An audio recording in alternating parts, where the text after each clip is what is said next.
Trade recap. This is how I made $14,700 day trading on Friday.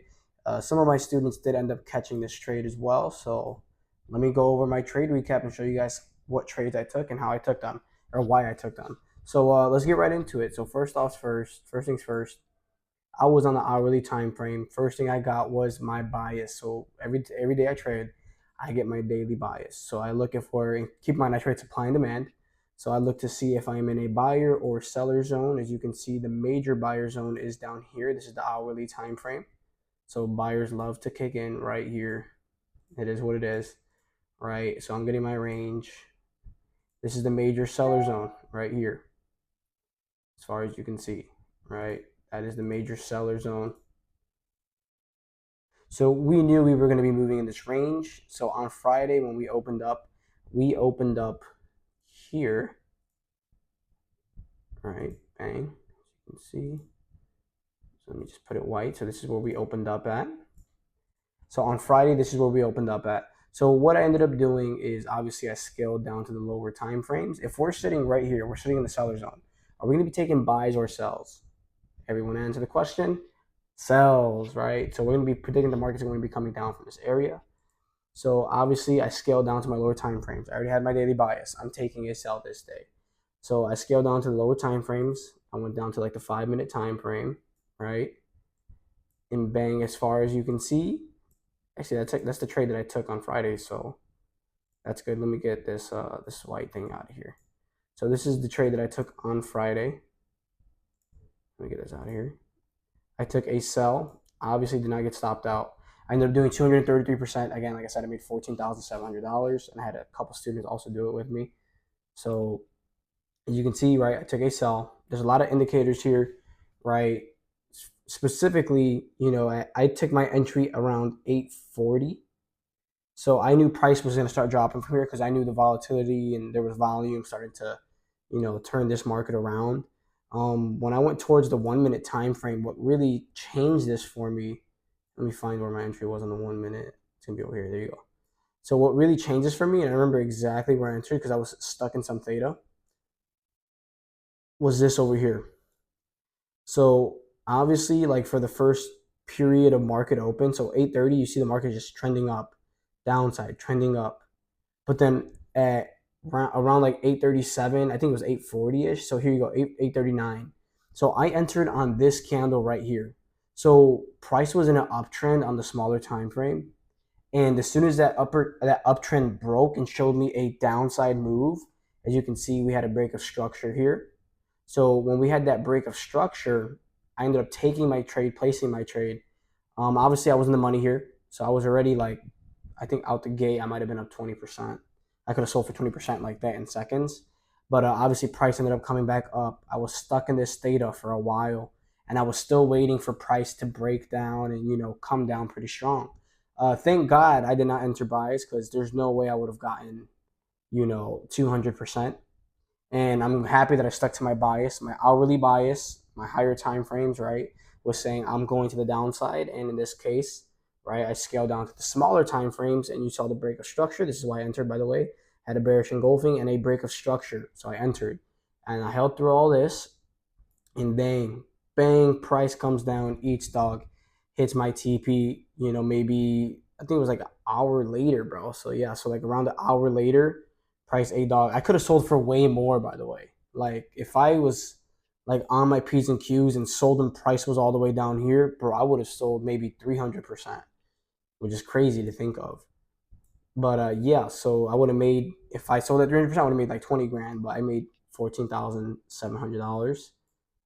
But basically, that's my basic trade recap, right? My hourly bias was just as simple as this.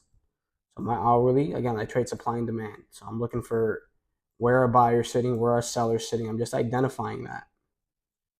So let me just show you again. Bang. Right? We have a clear market trend here. So you can see down here, every time price hits here, what's happening? Buyers are kicking in. Every time price is coming up in this area, what's happening? Sellers are kicking in.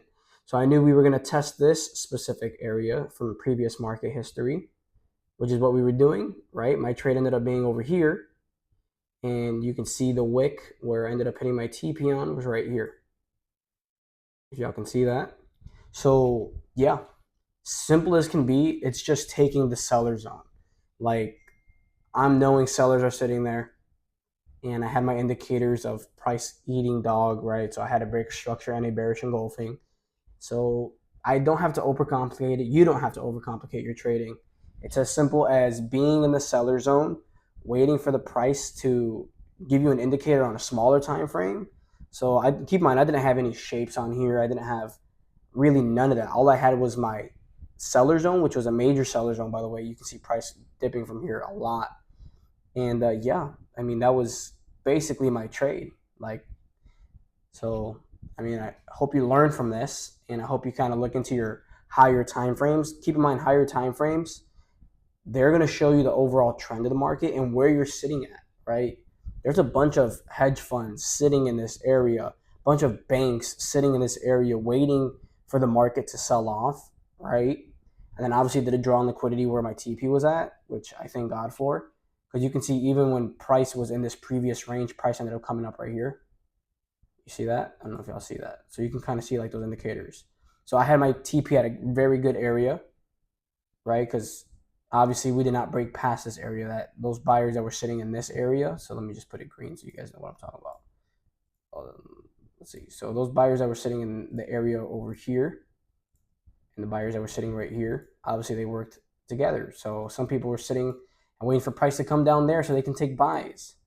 And I just obviously seen the bias working out on the higher time frames up here. So as simple as can be, it was an easy trade. For example, right now, what do I expect market to do coming into this next, I guess you can say, Monday or Sunday night, right? This is what I expect market to do. So all I'm going to do is I'm just going to drag this all the way across. Are we testing any seller areas? Oh, there we go, right? We're going to be testing, let me put this red so you guys know. We're going to be testing this seller area up here. Not only that, there is news with Iran and the United States, right? Kind of getting into it, and, you know, a whole bunch of stuff happening. So yeah, this right here, just going to keep it as, you know, as clear as possible. I'd be taking sells in this area coming into the next week, and then we'll see what happens. Price will probably retrace. And you never know. You see little buyers sitting here. So a little buyer sitting here. So you might see price, you know, pump from that area.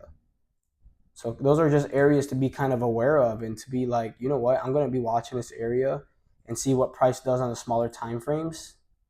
You know, so price might retrace all the way down here just to retest probably all the way back up here. But yeah, so that's the higher time frames. That's literally simple as can be. Because of the higher time frame, I ended up taking a trade to the downside, and I made 14,700. And then I went to the smaller time frame to get my entry. Simple as that. So that's trading 101.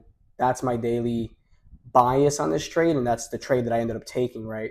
So yeah, I mean that's my trade recap at the end of the day. So talk to y'all soon.